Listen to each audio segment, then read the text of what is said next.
শবে বরাতের রাত যেভাবে কাটাবেন মনোযোগ সহকারে ফুল ভিডিওটা দেখুন।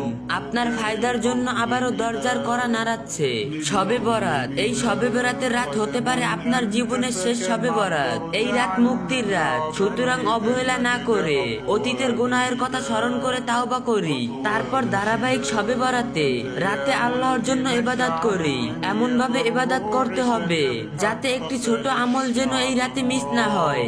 যেভাবে সারা রাত ইবাদত করব, খুব মনোযোগ দিয়ে অজু করবেন, অজুর শেষে কালিমায়ে শাহাদাত পড়বেন, সারা রাত অজুর সাথে থাকার চেষ্টা করবেন, এতে অনেক সওয়াব আছে। মাগরিবের আজান হলে মনোযোগ দিয়ে আজানের জবাব দিব, তারপর দুরূদ পড়ব, এরপর আজানের দোয়া পড়ব খাস দিলে, তারপর খুব বিনয় নম্রতার সাথে মাগরিবের নামাজ পড়ব। 2 রাকাত করে 6 রাকাত আওয়াবিন নামাজ পড়ব। মাগরিবের ও আওয়াবিনের নামাজের ফাঁকে বা পরে সন্ধ্যার জিকির ও আমলগুলো করব 15 মিনিট। তারপর সূরা ওয়াকিয়া পড়বেন, তারপর ইসলামিক বই পড়বেন এশার আগ পর্যন্ত, যাতে ইবাদতের প্রতি আগ্রহ আসে।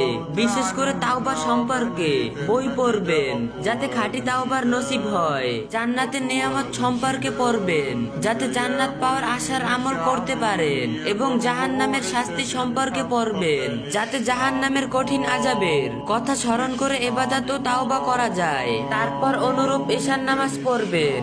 এশার নামাজের পর হাদিসে বর্ণিত আমল করবেন, সূরা মুলক পড়বেন, তারপর খুব বিনয়ের সাথে খাঁটি তাওবা করবেন। এই রাতে বারবার তাওবা করবেন, কারণ তাওবাকারী ব্যক্তি পাপহীন ব্যক্তির ন্যায় সামান্য খাবেন। বেশি খেলে ইবাদত করতে অলস আসবে, খাইতে সময় কম নিবেন। এই রাতে অন্য গল্প করা বাদ দিবেন। এই রাতে অবহেলা করে সময় নষ্ট করবেন না। শবে বরাত নামে আলাদা কোনো নামাজ নাই, তবে কিছু কিতাবে 100 রাকাত সর্বনিম্ন 14 রাকাত পড়ার কথা রয়েছে। 2 রাকাত করে নফলের নিয়তে যত রাকাত ইচ্ছা নফল নামাজ পড়বেন ইখলাসের সাথে। 2 রাকাতের মাঝখানে তাওবা ও দোয়া করবেন, কোরআন তেলাওয়াত করবেন, যত বেশি পড়বেন ভালো। সালাতুত তাসবিহ নামাজ পড়বেন, কমপক্ষে 1000 বার করে দুরূদ ও ইস্তেগফার করবেন। সুবহানাল্লাহ, আলহামদুলিল্লাহ, আল্লাহু আকবার 100 বার করে পড়বেন। সুবহানাল্লাহি ওয়া বিহামদিহি 100 বার পড়বেন। সুবহানা রাব্বি ওয়া বিহামদিহি 100 বার পড়বেন। হাসবুনাল্লাহু ওয়া নি'মাল ওয়াকিল ওয়া নি'মাল মাওলা ওয়া নি'মান নাসির যতবার ইচ্ছা পড়বেন।